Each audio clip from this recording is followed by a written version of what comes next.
दर्शकवृन्द कार्यक्रम लुम्बिनी प्रदेश डायरीको 4औं श्रृङ्खलामा हार्दिक स्वागत छ। म सिरिफ केसी।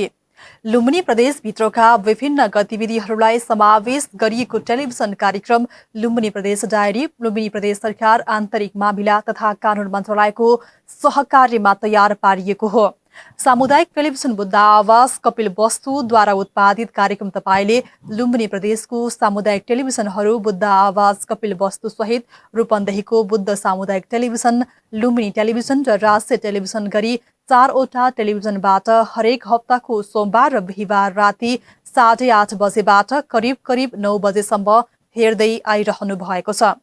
समृद्ध प्रदेश खुसी जनताको नारालाई आत्मसात गर्दै अगाडि बढेको लुम्बिनी प्रदेश सरकारसँग नागरिकलाई जोड्ने प्रयास, लुम्बिनी प्रदेशवासीका अपेक्षा सरकारलाई सुनाउने माध्यम, प्रदेश सरकारको प्राथमिकता सुशासन, पारदर्शिता, नीति निर्माणलाई पृष्ठपोषण गर्ने औजार यो कार्यक्रम हो।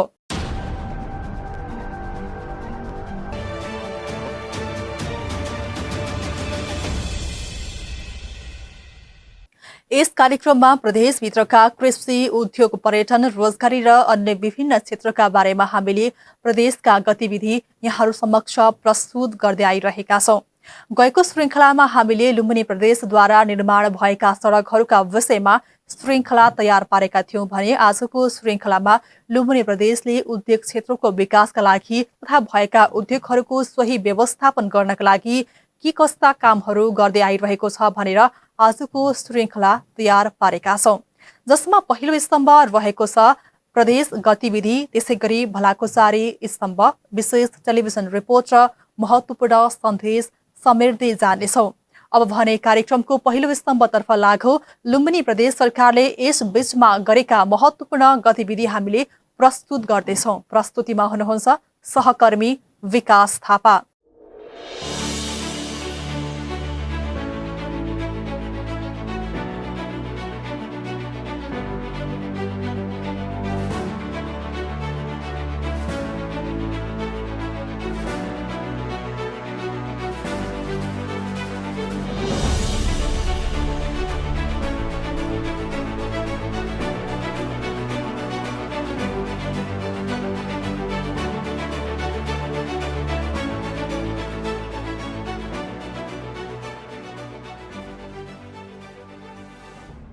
चालू आर्थिक वर्षको 6 महिनामा 7वटा प्रदेश सरकारले जम्मा 39 अर्ब 24 करोड रुपैयाँ खर्च गरेका छन्। चालू वर्षको लागि 7वटा प्रदेश सरकारले 2 खर्ब 64 अर्ब 20 करोड रुपैयाँ रकम विनियोजन गरेकोमा आधा अवधिमा जम्मा 14.86% मात्रै खर्च गरेका छन्।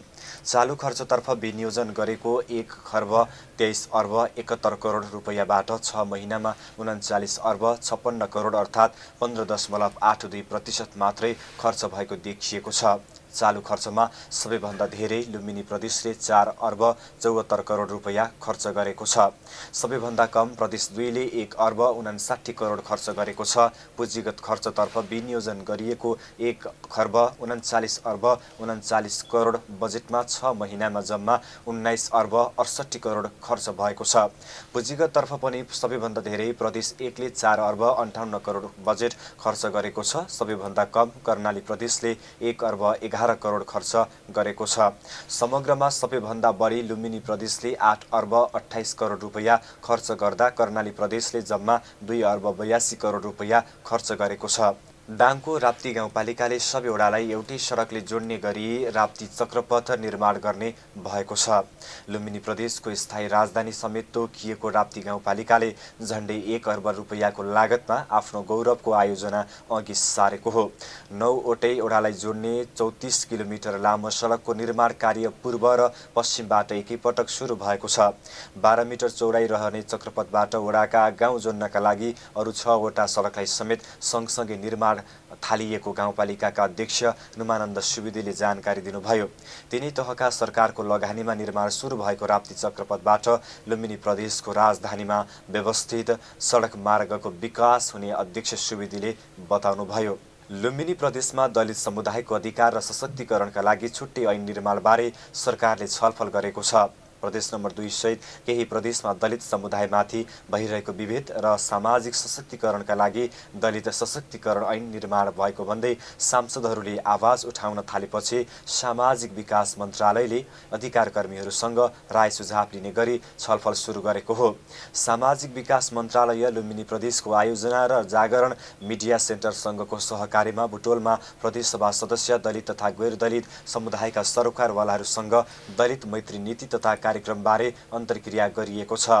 दलित समुदायमाथि भएका विभेदको अन्त्य गर्न संविधान तथा संघीय सरकारबाट माथत्ने ऐनहरूमा अवस्थामा छुट्टै ऐन आवश्यक हो कि नीति तथा कार्यक्रम भन्ने विषयमा राय सुझाव लिन अन्तर्क्रिया गरिएको मन्त्रालयले जनाएको छ। कार्यक्रममा सामाजिक विकास मन्त्री सुदर्शन बरालले दलित समुदायको अधिकार स्थापित गर्न आवश्यक परे छुट्टै ऐन ल्याउन तयार रहेको बताउनुभयो। उहाँले दलित समुदायका समस्यालाई व्यवहारिक रूपमा सम्बोधन गर्नका लागि कानुन वा बजेट तथा नीति कार्यक्रम बनाउन तयार रहेको बताउनु भएको छ। मन्त्री बरालले लुम्बिनी प्रदेशमा दलित सम्बन्धी छुट्टै ऐनका बारेमा सरकार छलफल र बहस गर्दै व्यवहारिक बनाउन तयार रहेको प्रतिबद्धता जनाउनुभयो। कार्यक्रममा प्रदेशसभा सदस्य रमा अर्याल, दीपा विश्वकर्मा, कमला विश्वकर्मा, रिना नेपाल विश्वकर्मा, पुष्पा थरुनी, कल्पना पाण्डे, माला गोतामेले बोल्दै दलित अधिकारका लागि छुट्टै ऐन आवश्यक रहेको बताउनु भएको छ। बर्दियाको गुलरिया नगरपालिका 3 खैरी गाउँका कृषक विष्णुप्रसाद गौतम ओरामे राष्ट्रिय खाद्य बैंक लिमिटेड स्थापना भएपछि निकै खुसी हुनुहुन्छ। लुम्बिनी प्रदेश स्तरीय राष्ट्रिय खाद्य बैंकको पहिलो शाखा बर्दियाको गुलरिया नगरपालिका स्थित खैरी गाउँमा स्थापना भएको छ। सरकारले पोषिलो आहारका लागि दिगो कृषि उत्पादनको अभियान मार्फत यस्तो सुविधा सञ्चालन भएपछि गौतम सहितका कृषक उत्साहित बनेका हुन्। गुणस्तरीय बिउ, मलजल, प्राविधिक र आफ्नो उत्पादनले चित्त बुझ्दो बजार भाउ नपाउँदा गौतम कृषि पेशा नगर्ने तयारीमा हुनुहुन्थ्यो। आवश्यक ज्ञान, सिप, बिउ, बिजन, मलजल, दक्ष जनशक्ति लगायत कृषि विज्ञको सहभागितामा खाद्य बैंकले जैविक खाद्यान्न उत्पादन गर्ने भएपछि बर्दियाका ग्रामीण भेगका कृषकमा खुसियाली छाएको हो। अब बैंकसँग मिलेर धान खेती, अन्य उत्पादन विस्तार गर्ने खैरीकी अगुवा कृषक विष्णुकुमारी शर्मा भुषाल बताउनुहुन्छ।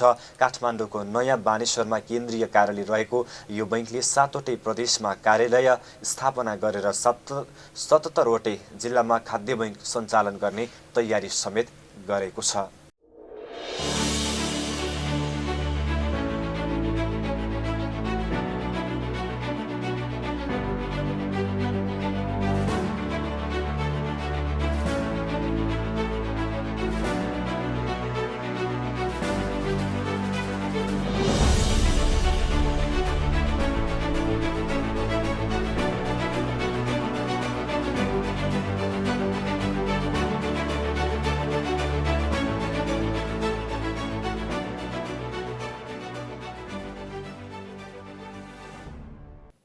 लुम्बिनी प्रदेशभित्रका विभिन्न गतिविधिहरूलाई समावेश गरिएको टेलिभिजन कार्यक्रम लुम्बिनी प्रदेश सरकार आन्तरिक मामिला तथा कानुन मन्त्रालयको सहकार्यमा तयार पारिएको हो। गतिविधिपछि अब प्रस्तुत गर्दैछौं भलाकुसारी स्तम्भ। आज हामीले औद्योगिक प्रवर्धन शाखाका प्रमुख गणेश घिमिरेसँग औद्योगिक हबका रूपमा विकास भइरहेको लुम्बिनी प्रदेशले यसको व्यवस्थापन गर्नका लागि तथा विकासका लागि के कस्ता कामहरू गर्दै आइरहेको छ, खास गरी औद्योगिक क्षेत्रको समस्याहरू के कस्ता रहेका छन् भन्ने विषयमा भलाकुसारी गरेका छौं। लागौ महत्त्वपूर्ण भलाकुसारीतर्फ।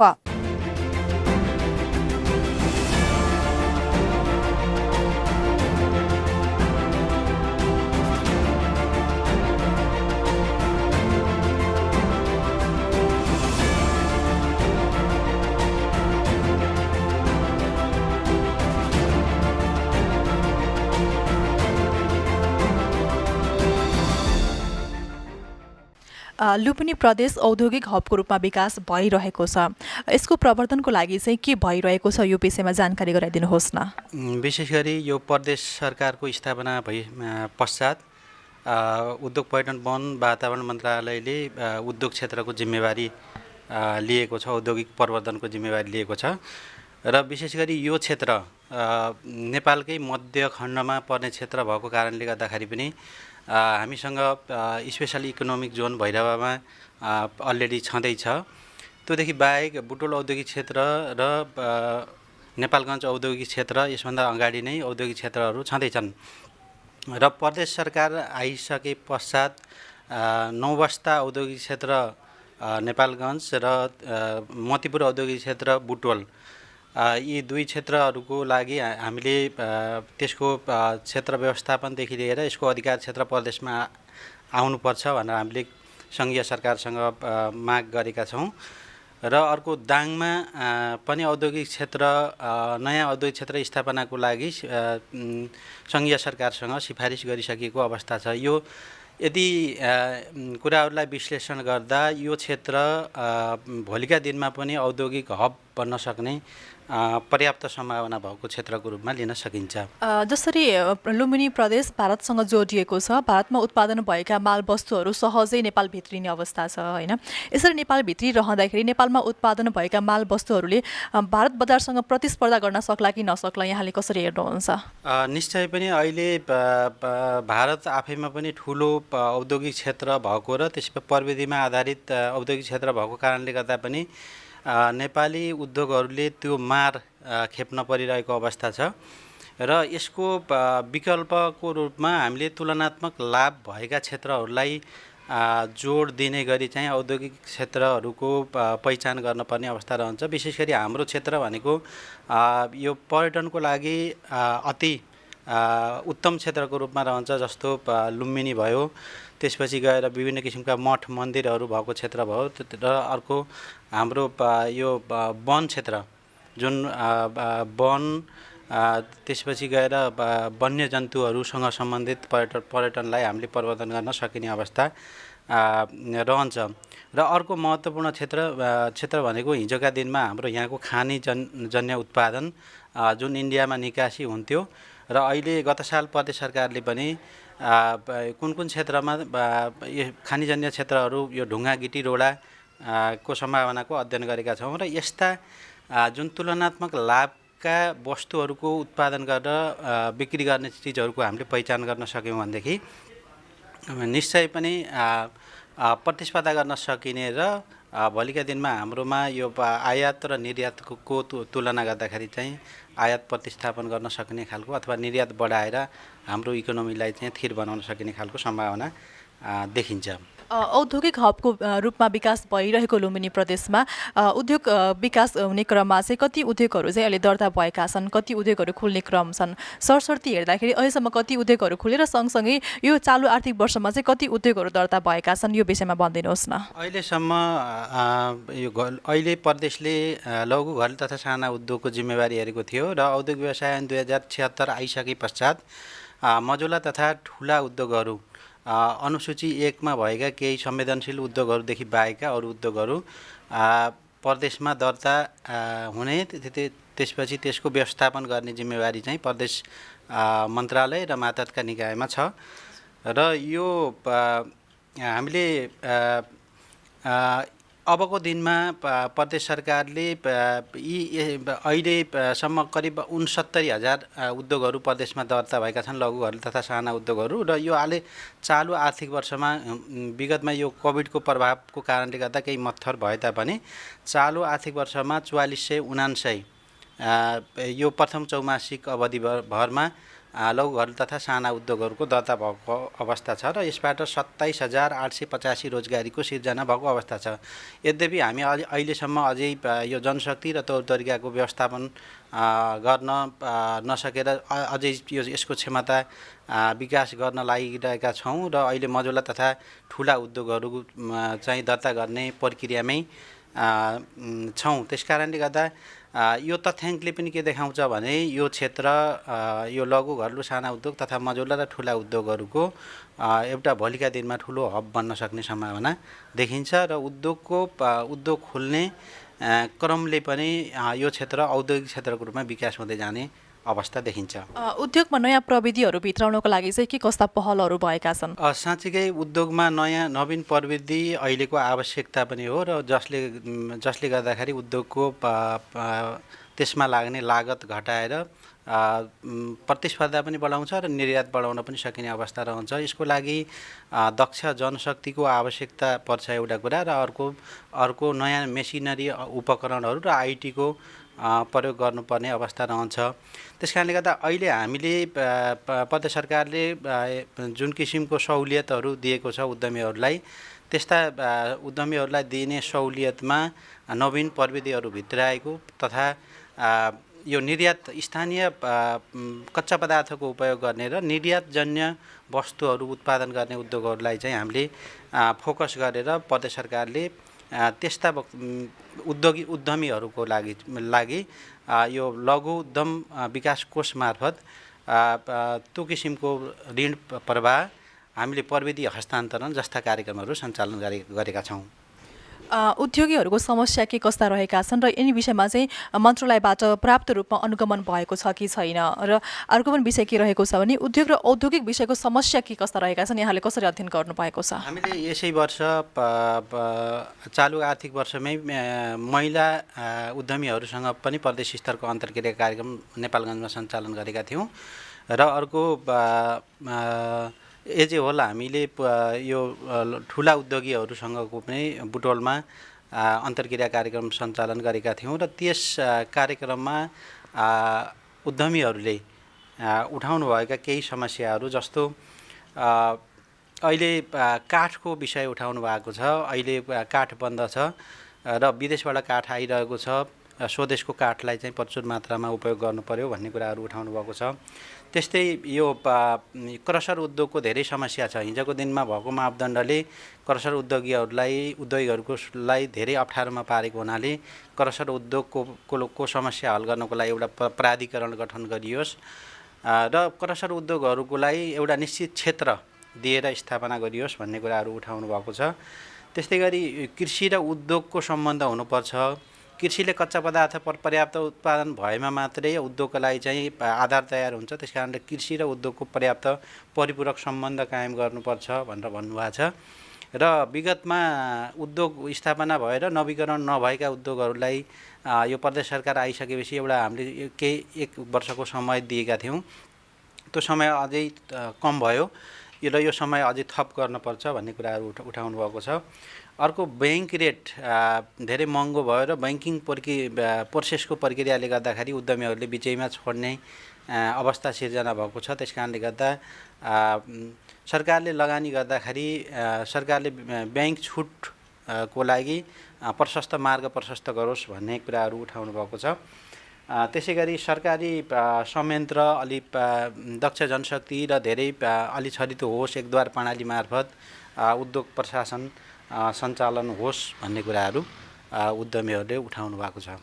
यी समस्याहरू उठिरहँदाखेरि मन्त्रालयले यी समस्याहरूलाई अब कसरी सम्बोधन गर्छ त? निश्चय पनि हामी अहिले प्रदेश स्थापना भइसकेपछि हामीले औद्योगिक व्यवसाय ऐन 2076 कार्यान्वयनमा ल्याएका छौँ। त्यसै गरी साझेदारी ऐन, प्राइभेट फर्म दर्ता सम्बन्धी ऐन न्यायावली छ र अहिले आइसकेको औद्योगिक व्यवसाय ऐन 2076 सङ्घीय ऐन अनुरूप समायोजन गर्नको लागि नयाँ ऐन ल्याउँदैछौँ र प्रदेशमा औद्योगिक प्रवर्धन बोर्ड गठन अहिले भएको अवस्था छैन। औद्योगिक प्रवर्धन बोर्ड गठन गरिसकेपछि त्यसलाई अलि चुस्त र दुरुस्त बनाएर औद्योगिक व्यवसायीहरूका उद्योगीहरूका समस्याहरूलाई त्यो बोर्डमा छरितो तरिकाले समाधान गर्ने गरी हामी त्यो ऐन र त्यसको औद्योगिक बोर्डको काम कर्तव्य अधिकारलाई व्यवस्थापन गर्न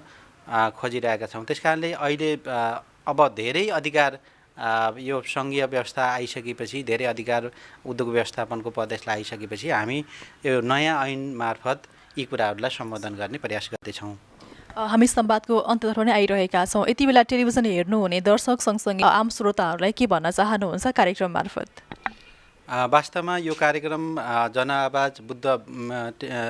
जनआवाज मार्फत जुन यो कार्यक्रमको प्रोडक्सन गर्नुभएको छ, यसले जनमानसमा उद्योगीहरूसँग प्रदेश सरकारले के गर्दैछ भन्ने कुराको चाहिँ एउटा सूचना सम्प्रेषण हुन्छ र प्रदेश सरकारले धेरै किसिमका उद्यमी, विशेष गरी लघु घरेलु तथा साना उद्यमीहरूलाई यो वर्ष धेरै प्याकेजका कार्यक्रमहरू ल्याएको छ। यसबाट लाभान्वित हुनको लागि चाहिँ हाम्रो मन्त्रालय आग्रह गर्दछ र अहिले यो कोभिडको असरलाई न्यूनीकरण गर्नको लागि 3 लाखदेखि 10 लाखसम्म को ब्याङ्क लोन हामी नेपाल ब्याङ्क लिमिटेडसँग सम्झौता गरेका छौँ र नजिकको नेपाल ब्याङ्क लिमिटेडसँग घरेलु कार्यालयबाट सिफारिस लिएर यहाँहरूले यो वर्ष दर्ता भएका उद्योगहरूमा यदि लोन लिन चाहनुहुन्छ भनेदेखि त्यसको पर्याप्त अवसर छ, यसबाट लाभान्वित हुनको लागि पनि हामी आग्रह गर्छौँ।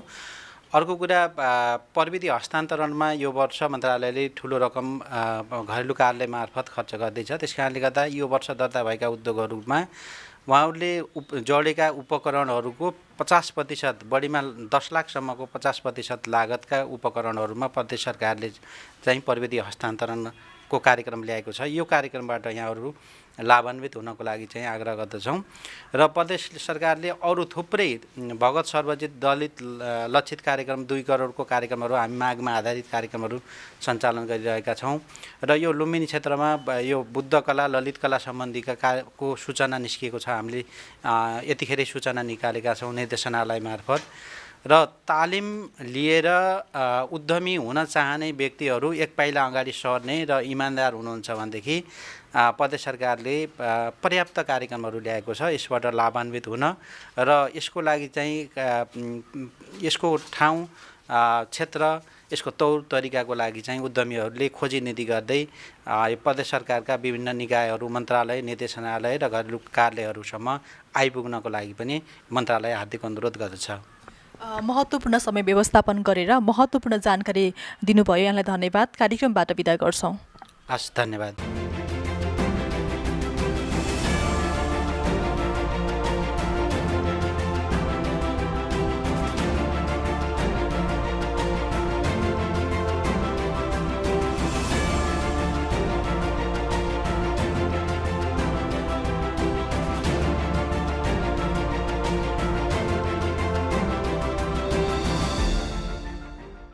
समृद्ध प्रदेश खुसी जनताको नारालाई आत्मसात गर्दै अगाडि बढेको लुम्बिनी प्रदेश सरकारसँग नागरिकलाई जोड्ने प्रयास, लुम्बिनी प्रदेशवासीका अपेक्षा सरकारलाई सुनाउने माध्यम, प्रदेश सरकारको प्राथमिकता सुशासन, पारदर्शिता, नीति निर्माणलाई पृष्ठपोषण गर्ने औजार यो कार्यक्रम हो। यस कार्यक्रममा प्रदेशभित्रका कृषि, उद्योग, पर्यटन, रोजगारी र अन्य विभिन्न क्षेत्रका बारेमा हामीले गहिरो छलफल गर्दै आइरहेका छौँ। यतिन्जेल हामीले गतिविधि भलाकुसारी हेरिसक्यौँ। अब भने हामीले औद्योगिक क्षेत्रका समस्या के कस्ता रहेका छन् भन्ने विषयमा एक विशेष टेलिभिजन रिपोर्ट तयार पारेका छौँ। रिपोर्ट प्रस्तुत गर्दै हुनुहुन्छ सहकर्मी सरिता थारू।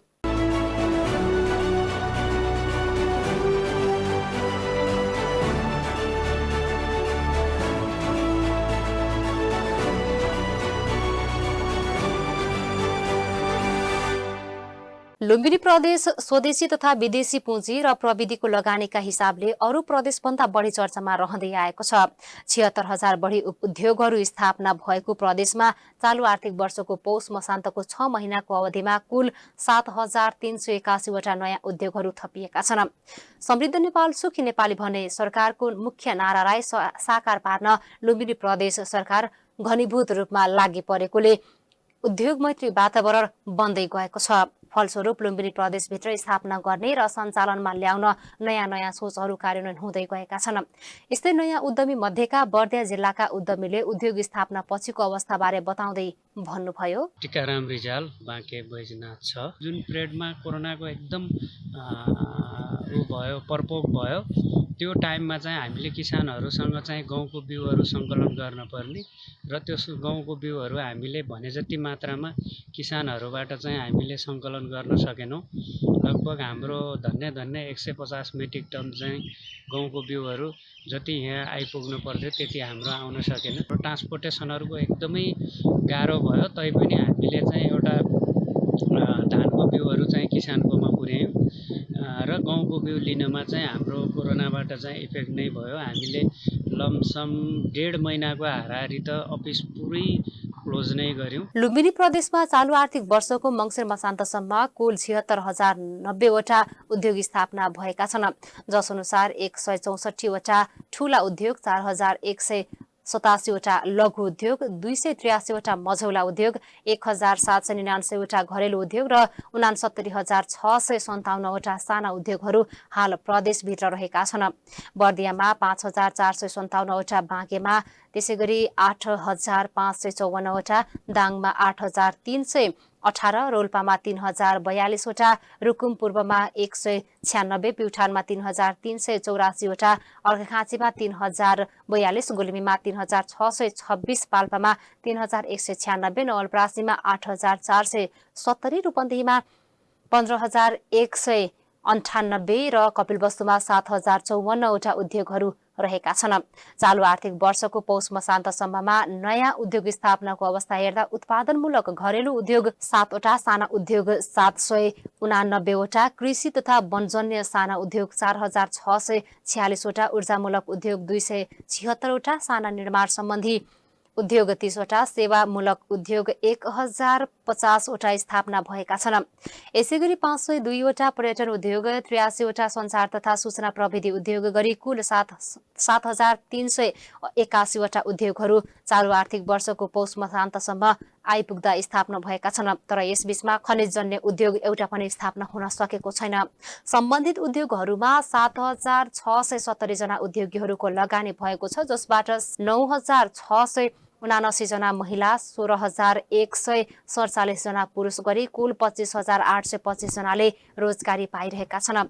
त्यसैगरी स्थापना भएका उद्योगहरूमा 8 अर्ब 95 करोड 60 लाख 98 हजार स्थिर पुँजी, 75 अर्ब 85 करोड 16 लाख 77 हजार रुपैयाँ चालु पुँजी गरी कुल 84 अर्ब 80 करोड 77 लाख 75 हजार रुपैयाँ पुँजी लगानी भएको छ।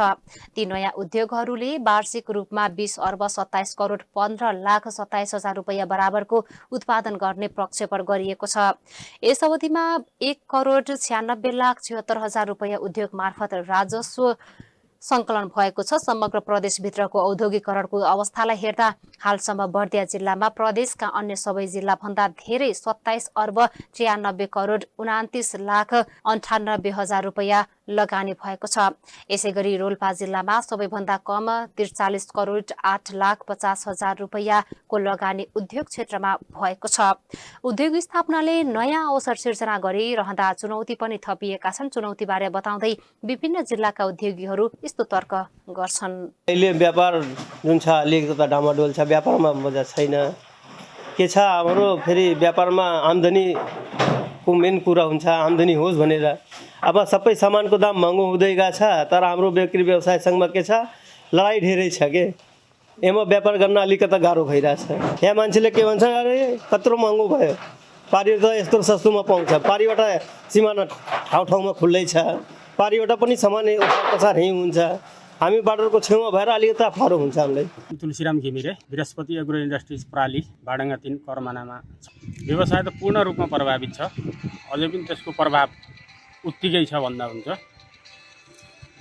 लकडाउन अवधिमा त हामी धेरैचोटि जिल्ला सिलमा पनि पर्यौँ। खाद्यान्न हुँदै पनि अब हामी बन्द गर्न बाध्य भयौँ र त्यसको असर अझै निरन्तर छ।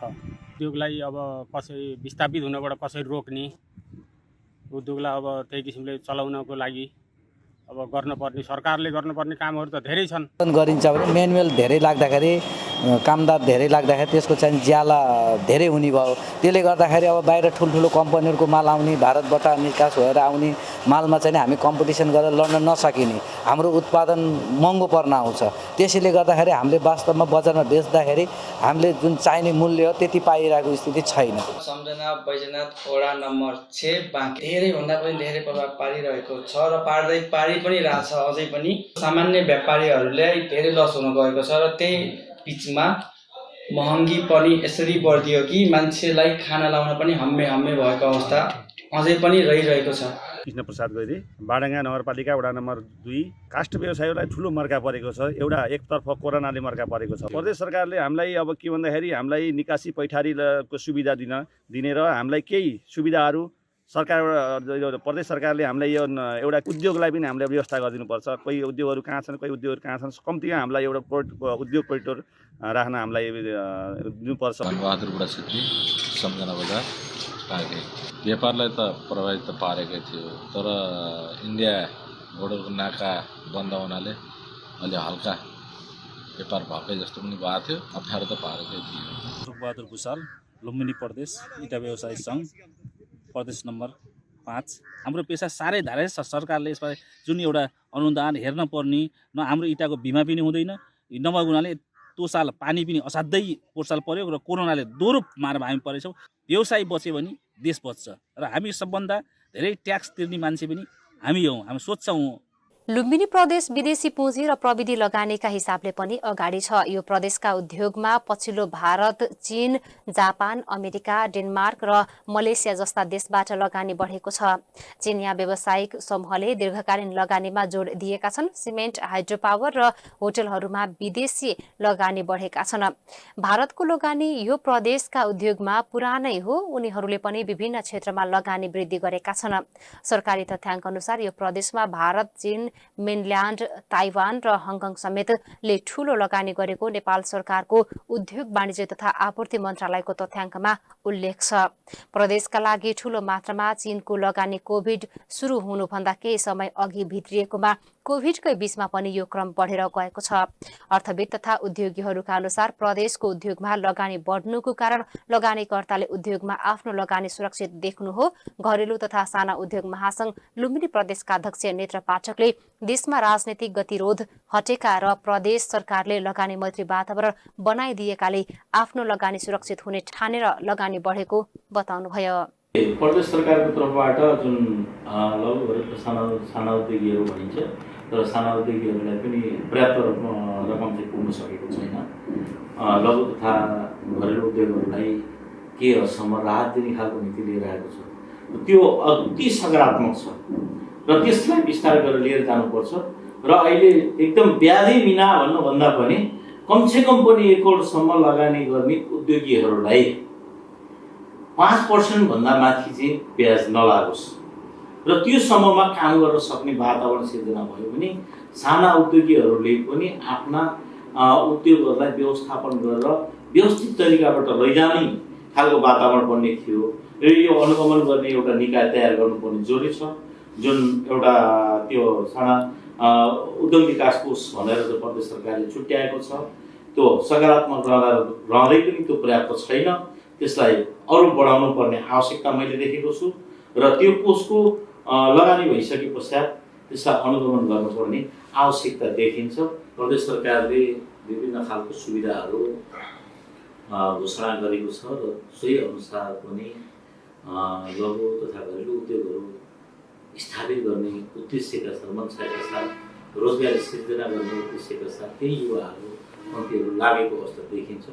यो सकारात्मक छ तर त्यसको अनुगमन हुन सकेन, त्यसलाई व्यवस्थापन हुन सकेन भने, त्यसले निरन्तरता पाएन भने चाहिँ त्यो एउटा दुर्भाग्य पनि हुन सक्छ। प्रदेश योजना आयोग उपाध्यक्ष डाक्टर ईश्वर गौतमका अनुसार लगानी मैत्री ऐनहरू विशेष आर्थिक क्षेत्र, सेज तथा औद्योगिक क्षेत्रको विकासमा प्रदेश सरकारले निकै चासो देखाएको पाइएकोले लगानीकर्ता उद्योगमा लगानी गर्न सकारात्मक भएका हुन्।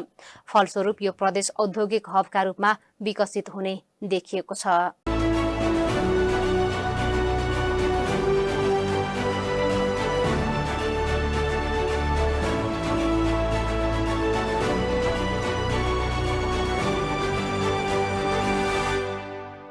दर्शकवृन्द, तपाईँ यति बेला टेलिभिजन कार्यक्रम लुम्बिनी प्रदेश डायरी हेरिरहनु भएको छ। यो कार्यक्रम सामुदायिक टेलिभिजन बुद्ध आवाज कपिल वस्तुद्वारा उत्पादित कार्यक्रम हो। तपाईले यस कार्यक्रमलाई लुम्बिनी प्रदेशको सामुदायिक टेलिभिजन बुद्ध आवाज कपिल वस्तु सहित रूपन्देहीको बुद्ध सामुदायिक टेलिभिजन, लुम्बिनी टेलिभिजन र राज्य टेलिभिजन गरी 4वटा टेलिभिजनबाट हरेक हप्ताको सोमबार र बिहिबार राति 8:30 बजेबाट करिब 9 बजेसम्म यसै समयमा हेर्दै आइरहनु भएको छ। लुम्बिनी प्रदेशभित्रका विभिन्न गतिविधिहरूलाई समावेश गरिएको टेलिभिजन कार्यक्रम लुम्बिनी प्रदेश सरकार आन्तरिक मामिला तथा कानून मन्त्रालयको सहकार्यमा तयार पारिएको हो। आजको श्रृङ्खलाबाट बिदा हुने समय भइसकेको छ। बिदा हुनु पूर्व महत्त्वपूर्ण सामाजिक सन्देश हेरौं। लुम्बिनी प्रदेश आन्तरिक मामिला तथा कानून मन्त्रालयबाट जनहितमा जारी सन्देश। जाडो याममा चल्ने शीतलहरको जोखिमबाट जोगिन निम्न अनुसारका सावधानी अपनाउन हुन अनुरोध गरिन्छ। जाडोयामका लागि न्यानो कपडा जोहो गरौँ, शरीरलाई न्यानो बनाइराखौँ। शीतलहरको समयमा घर बाहिर खुल्ला स्थानमा धेरै समय नबसौँ। रातको समयमा न्यानो सिरक, कम्बल जस्ता सामग्रीहरू ओढ्ने गरौँ। ज्येष्ठ नागरिक, बाल बालिका, गर्भवती तथा सुत्केरी महिलालाई विशेष हेरचाह गरौँ। कोभिड-19 को संक्रमण जोखिम कायमै रहेको हुँदा स्वास्थ्य मापदण्ड पूर्ण रूपमा पालना गरौँ। लुम्बिनी प्रदेश आन्तरिक मामिला तथा कानुन मन्त्रालय। लुम्बिनी प्रदेश डायरीको आजको श्रृङ्खलामा रहेर प्रदेश सरकारले गरेका महत्त्वपूर्ण गतिविधि, भलाकुसारी, विशेष टेलिभिजन रिपोर्ट र महत्त्वपूर्ण सन्देश प्रस्तुत गर्यौं। कार्यक्रम समग्र रूपमा कस्तो लाग्यो? आफ्नो सल्लाह, सुझाव अनि प्रतिक्रिया छन् भने पठाउन चाहनुहुन्छ भने हाम्रो ठेगाना रहेको छ टेलिभिजन कार्यक्रम लुम्बिनी प्रदेश डायरी, सामुदायिक टेलिभिजन बुद्ध आवाज, बाटगङ्गा 4 गजेहेडा, कपिल वस्तु। वा तपाईले हेरिरहनु भएको नजिकैको टेलिभिजनमा सम्पर्क गरी कार्यक्रम सम्बन्धी वा लुम्बिनी प्रदेश सरकारलाई कुनै जिज्ञासा, प्रश्न वा अनुभव भए राख्न सक्नुहुन्छ। तपाई हाम्रो भेट भने कार्यक्रमको 15औं श्रृङ्खलामा हुनेछ। कार्यक्रम सम्पादनमा साथ दिनुहुने लक्ष्मण सापकोटा र योगेश पाठकलाई धन्यवाद भन्दै आजको श्रृङ्खलाबाट म सेरिफ केसी बिदा हुन्छु। हवस् त, नमस्कार।